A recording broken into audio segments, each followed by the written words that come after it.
Hello, everybody, and welcome back to Meta. We've had a few weeks off, but we are ready to dive right back into it. My name is Artist Reed. I am joined by Adam Toasted Brewman. For the first game back, we have the New Zealand teams, Avondale College and Lynfield, going head-to-head to kick it off. Ewan, while school may have been out for 2 weeks, the competition between these two and the skill levels which they are playing at hasn't gone anywhere. We know that these players have been playing very consistently well in their previous metagames, and honestly, I expect them to show up today. I'm really excited. Exactly. Be very excited to see what these two teams bring to the table, and do they obey what we are considering the meta right now, Toasted? Because I've done a lot of casting over the last couple of weeks, and the same things really do appear when you look at the higher elo. Specifically, the jungle impact cannot be understated, and the biggest one that always seems to arrive in the question, Toasted, is Jarvan. Is he really first pick priority for these players? Well, look, it's really dependent, I think, especially because Avondale College are the first pick. The draft might be a little bit different. I think there are a couple bans specifically in that bottom lane that need to be taken care of if you are Lynfield. So I think in this case, you might have to give over the Jarvan or the Hecarim or something that is really high priority at the moment to get rid of something that I fear is actually worse in the situation. Exactly, but so far, none of those high priorities that we were considering, Toasted, have been taken away. Vladimir being taken away by Lynfield. The Darius and the Kled does put a lot of focus on knockout Steven. You do not want to let him take any of these snowball-heavy champions, because if Darius or a Kled get ahead of the opposite number, it spells disaster for the enemy team. And a lot of these top lane champions, all 3 bans thrown at knockout. Yeah, no, a lot of attention towards the top lane in general. 5 bans, all looking at those flex picks and specifically all available in the top lane. So it seems that this is how both teams want to play the game. I'm sure they've scrimmed against each other and bunted heads before. Kai'Sa, the final ban, maybe looking at Zero a little bit more. All right, but Master Yi locked in as a blind now. This concerns me a little bit because the biggest solution to a Master Yi is bring hard crowd control. Do not let him get those Alpha Strike resets. So I want to see Lynfield, are they going to go for like the Nautilus, the Maokai? Like, what will Lynfield do as a solution to Master Yi? Honestly, I think that, as we're saying, things like the Jarvan are open. Never mind, they're going to pick the Udyr for themselves. Very, individual sort of comfort picks coming out of both of these junglers, but Udyr does quite well into the E. They sort of have the same style in that early game, sort of farm up and deal massive amounts of damage once you get that 1-2 items. And honestly, I think Udyr has the better early game in that 1v1 duel. Exactly. We'll see how that goes, as we are seeing some very fun champions being locked in. The Udyr is not something I've seen in a while. The Fizz blind is especially risky because there are a lot of champions that do quite well into the fish. We'll see how that mid lane goes when we do see the matchup. And Morgana locked in from the side of Avondale College, I really like. I think Morgana is just really well-rounded as a champion, and you could put it to Mercy, and I'm expecting it to go to Mercy in the bottom lane, but it could go to Year 13 student in the mid lane, who actually, never mind, he locks himself in Lysandra. Yeah, and Lysandra, as we all probably know by now, that Aftershock makes her one tanky ice wielder, and against the Fizz, she has a really good matchup, actually. Fizz doesn't really have the potential to engage on her, so I actually really like the pick of the Lysandra out of Year 13 students here. Exactly, but on the other side, Lynfield round out their first round of picks with the Fiora, who's more than likely going for the split push in the top lane, but it is a little concerning because we're seeing all 3, the top half of the map, all 3 members, the top, the jungler, and the mid laner coming out of Lynfield very early on, which means there is a very real possibility for counter picks for the side of Avondale. But speaking of counter picks, I was talking about it before we came live, Toasted. Zio has gotten a quadra kill and then a pentakill on Vayne in this very tournament. So seeing it being banned away is a lot of respect and a little bit of fear faced towards Zio there. Oh, definitely. Especially when you were saying that it was consecutive weeks. I had the pleasure of being able to cast that 4K game, but I missed the Penta the following week. And I don't really see why you wouldn't focus at Zio when it seems like he is the star player of Avondale College, from my understanding anyway. So, two picks, they're very strong in the meta with that Vayne, that Sivir, but there's still a multitude of AD carries available to Zio that work really well with a Morgana. Caitlyn's still open, Jinx is still open, Varus still available. So I gotta think, what, if you are Lynfield, are you going to bring to the table in response to grab that aggressive lane? And as we're talking about the aggressive lane, we do have the Caitlyn locked in, so a hell of a lane bully for the bottom lane, and I'm going to be very interested to see what does Bunny take as backup. They don't have access to Lulu and Karma, but if they're still a mage type of support player, Janna is still a real possibility. But we'll find out. Avondale College, though, looking, what does Zio want to take? As we said, we know now he's up against a bit of a lane harasser, and I do like the lock-in of the Ezreal, a safe AD carry for a little range. Yeah, no, Ezreal works really well as a counter. I like the way that this just played out. The Caitlyn to deny the Caitlyn Morgana, very, very dominant lane. And in response, it forces out a more safe AD carry that has very different win conditions to the Caitlyn. And it means that on the side of Lynfield, they now, personally, I think they have the better sort of engage earlier on. And so I think we might see them try and push that prerogative towards the side of Avondale in the bottom side of the map. Exactly. And talking about the bottom now, we finally do get a round out of the compositions. It wasn't the Janna that I was hoping for, but Nami fits the bill quite nicely with the healing and, of course, the utility that she will bring to her AD carry. But what kind of interests me is Avondale College did elect to go for the tank versus split push matchup in the top side of the map with that Dr. Mundo, and it is kind of up to the Fiora now to get that split push online, because Fiora, when it comes to the 1v1, is very difficult to handle. Let's just put it that way. Yeah, you're definitely not wrong there. I mean, I understand the thought process Avondale have going right there. You know, Fiora is someone who loves to be that grand duelist and deal percentage health damage to you. Well, the way you can counter that is by giving a massive injection of health into the champion going up against them. But my fear for Guilty Feeling in this top lane matchup is, what about when Knockout Steven does pick up an Executioner's Calling? Because if he's not silly, which I don't think he is, he's going to pick that one up so that even when his Ignite's on cooldown, which he has elected to take for the early game, he has a lot of kill pressure on the Mundo, because it makes that healing sort of useless.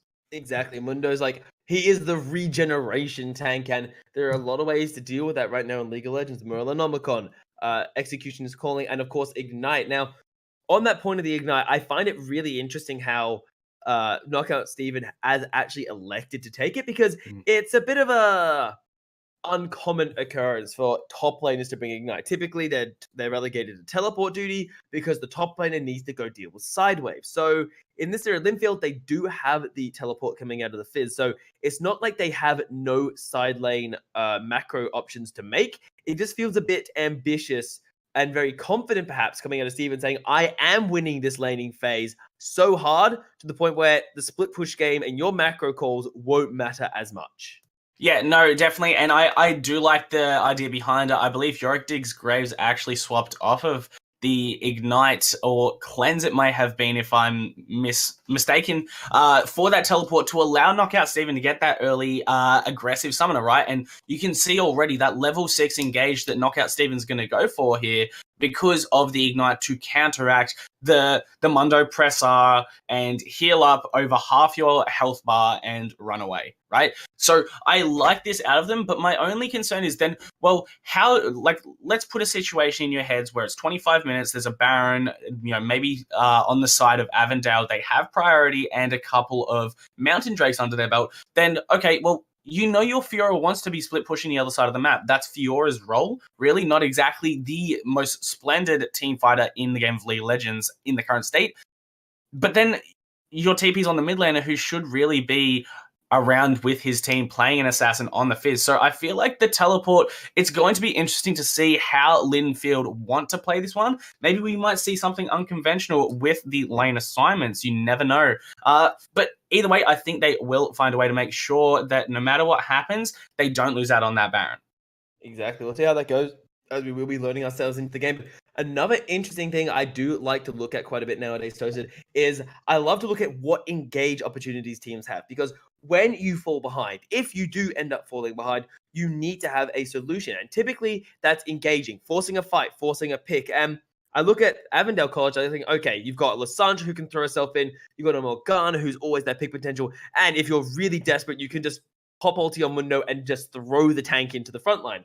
But then I look at Lynfield and I think to myself, how are you meant to be starting fights other than running Udyr forwards or having a Nami tidal wave? So I'm a little concerned if Lynfield fall behind, they will struggle to actually catch up because they can't force the fight to catch up in the game. No, I do definitely agree with you there. I feel like if Avondale do get ahead early, like let's say the Yi gets a couple kills, we all know how scary a Yi can be when he gets ahead. And as you were saying, right, the counter to Yi is a lot of hard CC. But Ewan, I fear for Lynfield that they may not have enough under their belt. As we all know, he becomes immune to slows, like the Caitlyn, 90 caliber net, like that Fizz ultimate chum the waters. And so I feel he's just going to run through your team composition there and potentially slice you all down, cut you down to size there if he does get a lead. And he'll be able to easily grow it across his map in the form of gold everywhere. Tower plating, if he does get ahead, I think is always a great option to go for. But that being said, I don't think it's any easy task to get ahead on the Yi when you're facing down the likes of an Udyr in the early game. Exactly, we'll have to find that out as we will be loading into the game in hopefully only a matter of minutes, not even as looking down to the keystones that we do get to see loading into this one. There isn't honestly anything too surprising. I mean, electrocute on the Fears, we're seeing the aftershock out of Lysandra. Everything is what we're expecting out of the keystones, but I want to see what we can actually see out of the players themselves, because knowing the keystones you run can influence the style of gameplay you're going. Specifically, Udyr is running Conqueror instead of Press the Attack, which typically you see Press the Attack as we will be loaded into the game right now, actually, guys, and making sure we are all synced up to make sure we are able to give you the best League of Legends that we get currently meta. Yep. All right, so we're getting into it at 3, 2, 1, go. Wait. I didn't get the timing correct there. What time did you want to pause at? Was it 10 or 15? Okay. 15 to start. All right, I am ready. Apologies about that one. All right, I'll just double check that our beautiful spectator is ready to rumble, and we should be good to go. So we're going to go in 3, 2, 1, go. And hopefully this time we're ready to rumble for Avondale College and Lynfield going head-to-head against one another. And I really want to see some early level 1 shenanigans, specifically out of Avondale. They have the Morgana, they have a Lysandra, they have a ton of CC. I want to see them try and utilize that.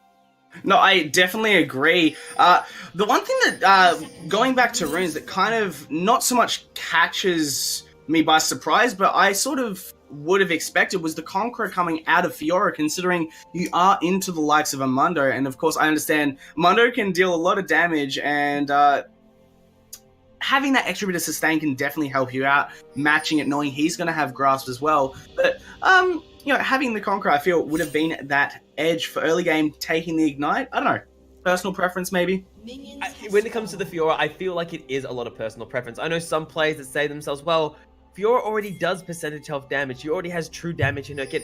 Why would I need more of it, So I see their rationale there. I'm sort of on the fence. I do quite like the Grasp of the Undying in this certain scenario. It simply means that even before Fiora gets her healing item, she can even rush the Trinity Force or a Black Cleaver before even going into her Ravenous Height. So yeah, I do quite like it. It gives her a little bit of safety and sustain lane. And Mundo is going to be building tank.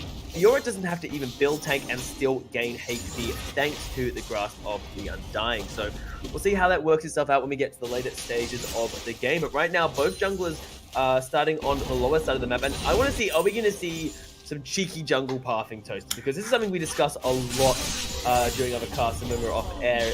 What are we going to see? Vertical jungling? Are we going to see sideways jungling? Like, what are they going to be bringing to the table with Scuttle Control?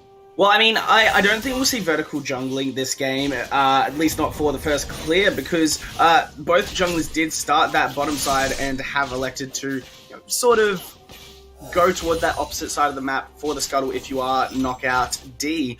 So I think you are quite safe if you are the Udyr in that matchup to have your jungle kept clear, because he is going to head towards that top side right now. And I think in the playstyle of these two, where you just want to scale, risking the vertical jungle is, I don't feel worth it, because you never know what is going to happen. And when you don't have priority in the lanes, we know that the Lissandra is going to shove in Fizz in the early levels. The range to melee kind of dictates that Yi actually heads towards the top side. Coming to give the Fiora a little bit of a visit, seeing if they can force something out of it. The flash is burned, but it's not going to save her. First blood coming out for Knockout D. And that's, once again, this is exactly what we were talking about, Ewan. If the Yi gets ahead to the point that he can just stomp people, gets like 2 or 3 kills under his belt. Udyr coming in, he wants to try and avenge his top laner, but I don't think he has the damage for it. Force the Ghost out, Bear Slap isn't going to save him, the Cleaver takes him out. And that is 2 kills happening 3 minutes in the game. Avondale off to a good start. Look, that one kind of caught me off guard. I kept talking because I expected it to just be sort of walk away kind of thing, but going in there, a little bit interesting. I feel that's a little bit of a mistake on Love Thyself's part. And now there's 2 kills on the side of Avondale College at 3.5 minutes into the game, Ewan. Not exactly what I call desirable, but also not at the point where you cannot come back. It's only, 400, 500 gold to each of those champions. Exactly, not in too bad of a position just yet. And it's partly because I do look at the likes of the Mundo, and he's going to struggle when you get to the later stages in the game. So right now, getting him a bit of an early advantage is going to put him in a better position than he was, because the CS numbers aren't exactly going in his favor right now. Yeah, no, you should definitely correct that, and it makes sense. Like, Guilty feeling on the Mundo that not exactly the highest priority when it comes to this matchup. Fiora definitely has the higher damage output and dueling potential in general. As we see, D trying to show his face more on the map, as he was saying. You get that early lead, you want to spread it to the other lanes like the plague, so then you find yourself with a 3, 4, 5,000 gold lead at 10 minutes. Exactly, and I do quite like to see how active Knockout D is being with the Master Yi, because typically you think to yourself, oh, he's playing a scaling jungler, he doesn't really want to do anything proactive around the rest of the map. But finally we're seeing Love Thyself come in with the Bear Slap. He is going to get the CC down, but I don't know the damage. The Ring of Frost slowing down Love Thyself. The Ignite is dropped as well. The Udyr might be in a lot of trouble. He is going to go down. No, not going down just yet. Yorick forced to flash away as well after nearly assassinating Lissandra, but couldn't get a kill either way. Yeah, and I mean, I think that both these junglers are playing this really well. D just is right there when he's needed. Saves year 13 student there. Sure, the flash and the ignite traded for just the flash on Diggs Graves. It's not optimal, but the amount of pressure brought out there and sort of the say no factor from D there to deny that kill onto year 13 student is really, really valuable, I feel, and is making sure that they don't lose that valuable lead that they've been gifted from the side of Lynfield. Exactly, and Lynfield need to try and get themselves a bit more of a tempo advantage. They aren't sitting too far behind in terms of gold, but in ways it just feels like tempo. Each time we've seen Love Thyself, it has not gone that well for him, and you got killed in the top lane when he tried to avenge his top lane, and now he's forced to burn his mid laner's flash and his own ghost with the play in mid before. So I do kind of like his attempts, but it is not working out right now. And part of that is the reason I feel like CC at the end of the day, there's not a whole lot of CC to help set up the Udyr, because you can't really gank a Fizz. He can't set you up that well. Your best hope, I feel like, is Nami's bubble, but when you look what they're laning up against, are you really going to be able to land a bubble against a Morgana Ezreal? No, yeah, he's actually, Love Thyself is in a really difficult position for lanes that he has available to him, because, the Fiora's going to be pushing Guilty feeling under. You can't really do much against an Ezreal and a Morgana. Lissandra's your best bet there, but it's a Lissandra really, really reliable escape with that Glacial Path. And I feel like what he's done there, snuck a cheeky Infernal Drake at 6.5 minutes in, is the only way he can really play things at this point in time. Just get the lead where you can, and I love the way they are being proactive with every fiber of their being. Exactly, Lynfield not bowing down just yet. Love thyself's like, alright, I may not be able to help out my laners with ganks, but I can sure as hell help out them, giving him a hell of a buff with that Infernal Dragon. But Knockout D trying not to get outclassed, is deciding to visit the bottom lane now. There is the CC landing, a beautiful bubble, but a beautiful duck binding, and this Caitlyn's got nowhere to run. The flash isn't going to save you there. Yeah, the flash blown is just, I feel, a 5-minute cooldown gifted over once again to the side of Avondale College, and Knockout D has done so much for his team in these first, 7-8 minutes of the game. 2 kills and an assist under his belt, and he's, honestly, I'd say he's denied that kill mid onto Year 13 student. So, a lot coming through, and Love Thyself trying to do everything he can, does have the Infernal, but just not able to match that proactivity at this point. Also being out-farmed right now. That's close.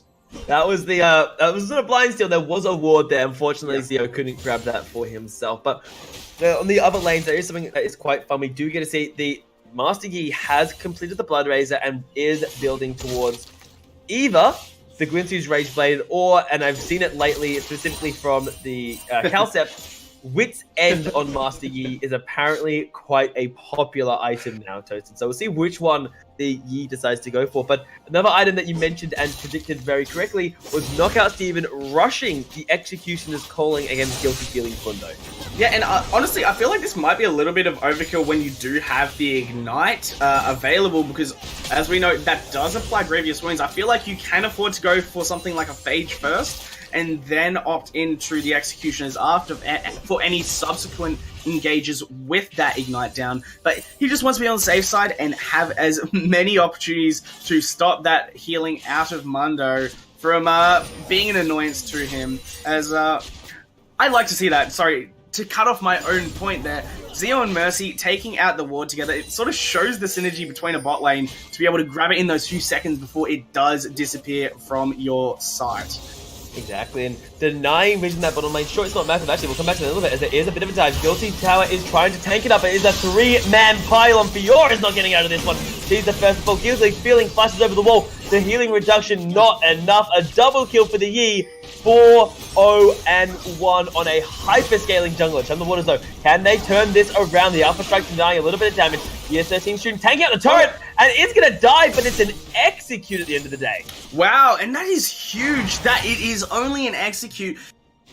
Lynfield get nothing from Avondale College in that exchange, and on the other side, D is massive. 4-0-1 on a Yi with a completed Blood Razor and having a recurve bow with the completed pickaxe as well. He's over 50% of the way towards getting a Gwynsu's Rage Blade under his pocket at 10 minutes into the game.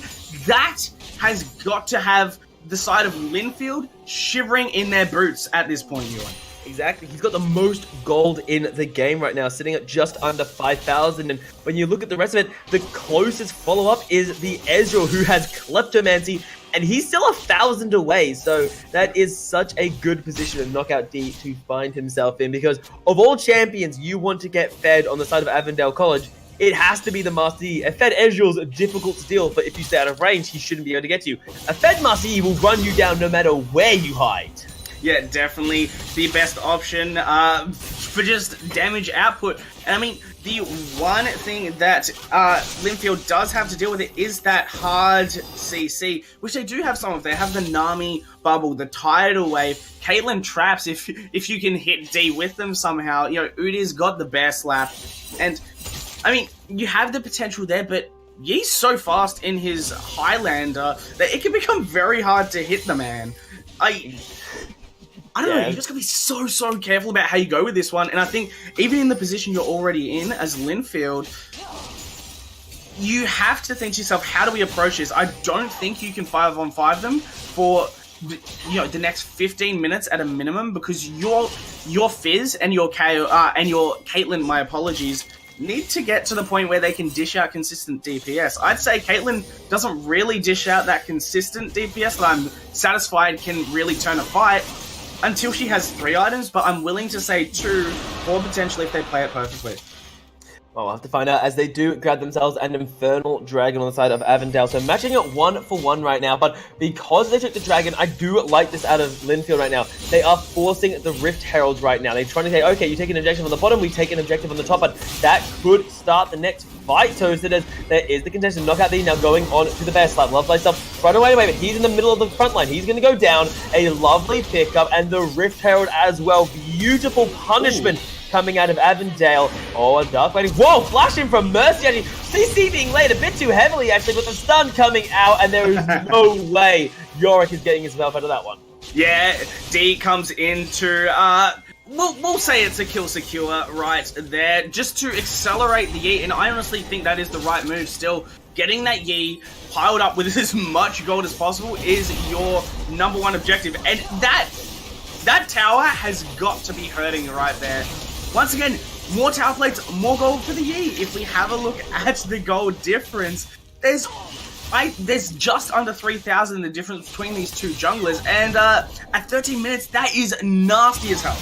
That's really not what you're looking for the side of Lynfield. The fact that a Master Yi is sitting so fed right now, 6-0, sitting on 6,500 gold grand total is really not beautiful. So it's a bit of a struggle right now for the side of Lynfield, but there are still answers. As you have said before, Toasted, there is a lot of CC that you can use to stop the Master Yi. As Guilty takes a chum of the waters, but I feel like this might be a bit ambitious. Actually, the turret coming in to help Guilty Pleasure has no ulti, has no flash, and Yorick decides, yeah, I'm going to flash this one, I want this kill. Yeah, Guilty Feeling does not have the ultimate off cooldown as Steven may be a little bit... Whoa, he goes forward. Steven's like, all right, I challenge you, boy. Can I kill you? Yes, you can. The healing is going to keep him alive as well. Now it looks like Mercy getting run down by the man-bear taking the bottom lane. And Zio has been flanked, but the ultimate is going to take him down. A control ward's not saving you there, mate. And I love this out of Lynfield. Once again, Ewan, we talk about this a lot on and off stream.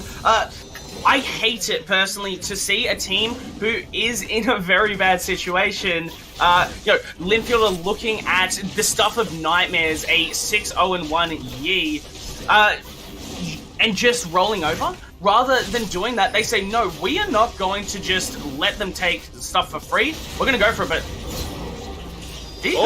going for it. Knockout D is going in. He's going to shred Knockout D then.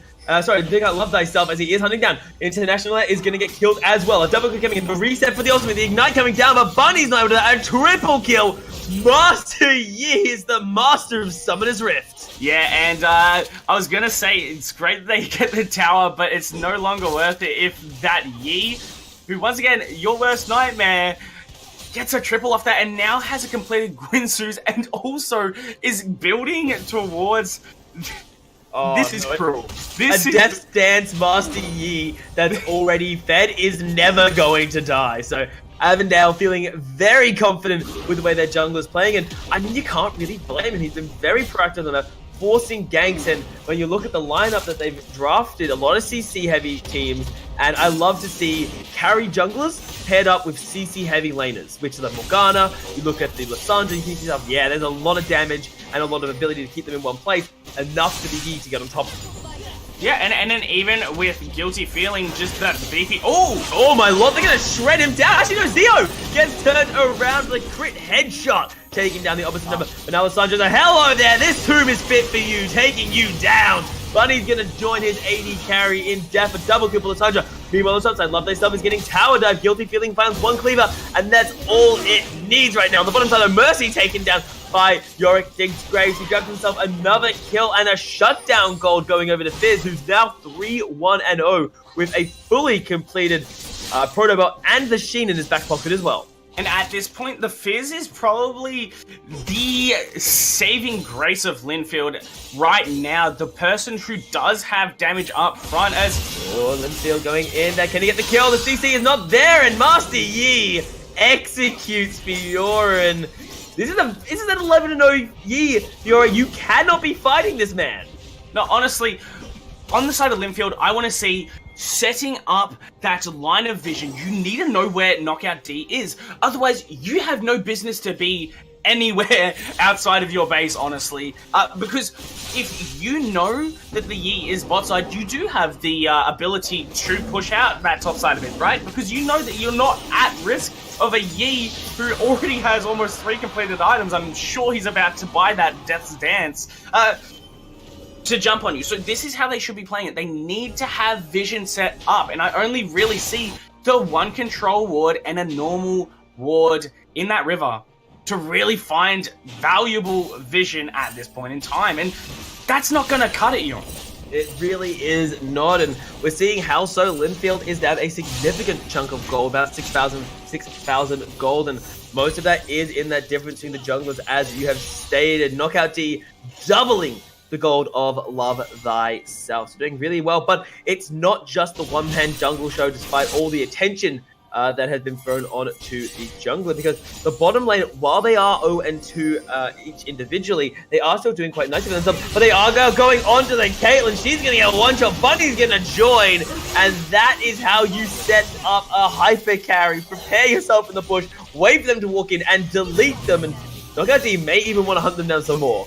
Yeah, and honestly, I kind of don't understand what happened now. Oh, the flash! He really wants to force it. He's going under turret, boys. He's going fishing, grabs himself 2 more kills. Doesn't give a damn the turret is shooting him. The Death Dance keeping him healthy and potentially cracking open Lynfield's base. Yeah, Knockout D is a madman right now, and honestly, it's very fitting that his support's name is Mercy, because heroes never die at this point. And honestly, it's 18 minutes and they're taking out an inhibitor, and like, they don't take it, but they have the pressure on the Nexus towers, which is, that's crazy to think about, and it's all because D got that early lead, and as we were saying in Champions, like, he did manage to gain that lead and take it across the map to where it was needed. Sure, he's the one who picks it up, but he's the one who makes sense to take those kills.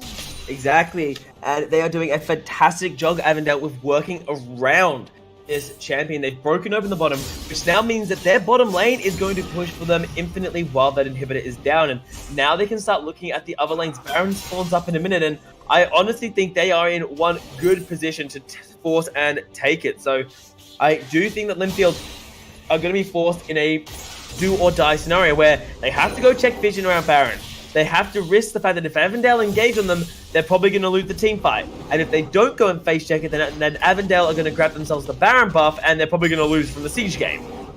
Yeah, like, honestly, I don't see why, like, Knockout D and his minions at this point, his allies, don't just rush down this Baron, or at least bait it, start it up, and say, well, Lynfield, you have to make a move. Because, honestly, the only thing they can do to potentially win a fight is to knock out D, right? But I don't know that they have the damage I think he's necessary. still Baron, by the way.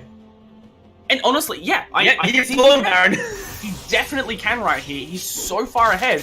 Has got the lifesteal in that Death's Dance as well. So I don't think Lynfield know that the Baron has actually been started up. They're poking around, but they're playing so far back, and I think they may realize it just now. But Love Thyself is in mid lane, like, he's going onto the Udyr. The Baron's probably not long for this world, and neither is the jungler from the looks of it. As Baron finally goes down, they realize, wait a second. How did you take that? Only Master Yi was doing it, and then you got to realize Master Yi has that wit's end. Master Yi is 15-0, and Master Yi is taking control of this game for his team. And look, Ewan, maybe at the end of the day, I might not like to accept it, but Cowset might have been onto something. He is a Yi challenger, one trick in Korea for a reason. Sure, it may be Yi, but you have to have skill to get to challenger in any region of the world. And D is playing this, honestly, just as well, if not better than a lot of his games. Exactly, and now they are potentially looking to end. They're taking 2 inhibitors. They have the Baron buff, and they are going to force it here. Lynfield, they have to do something. It's a do-or-die scenario, and I feel like they may just bleed out as they need to pull the trigger. But I told you about that lack of engage before, and look at that. He runs in, just gets deleted. Knockout D now is able to pick up 1, able to pick up 2. Can he grab any more? The CC train coming out, grabs himself a 3rd kill, a possible pentakill as he dives the fountain and dives International. They will grab themselves the game right here. Avondale College executing Lynfield on the back of Knockout D. And that was brutal to watch you, and that I am not going to sleep well tonight, knowing that I may encounter someone like this man in my solo queue games. Yeah, it's definitely a terrifying prospect. A 18-1 Master Yi at the end of the day. The one death he had coming from fountain diving the enemy team. But Avondale did a really good job. Yes, they ran a bit more of an unconventional composition when it comes to when we look at the meta, but they made it work. And part of the reason they made it work is that they didn't just pick, I'm going to pick a hyper carry jungler and then pick a standard laner. No, they had a lot of CC to bring to the table. They had the slows from the Mundo. They had the hard crowd control from Lissandra, the hard crowd control from the Mercy, and even Zio's Iceborne Gauntlet does allow him to get a little bit of a slow. So all the CC setting up that Yi can chase down anyone he damn well pleases. In Lynfield, we saw it in that last fight. I questioned who's actually starting the fight if this team falls behind. The answer was Udyr running into the front line, and Udyr got torn apart before he even had a chance to get close. I mean, that's it. When you haven't opted in for the Cinderhulk, yeah, you've got the tank item second, but you're not nearly tanky enough, even if you do have the Cinderhulk, to take on a 15-1 Yi when they're knocking at your Nexus, honestly. Exactly. But guys, thank you very much for joining us for the first game of tonight with the New Zealand qualifiers where Avondale College took out Lynfield. We will be back in the 5 o'clock, so about an hour and 15 minutes for, I believe it's the AEST broadcast time match zone. So guys, please, we're excited to see you then. On behalf of myself and Toasted, we'll see you later this afternoon.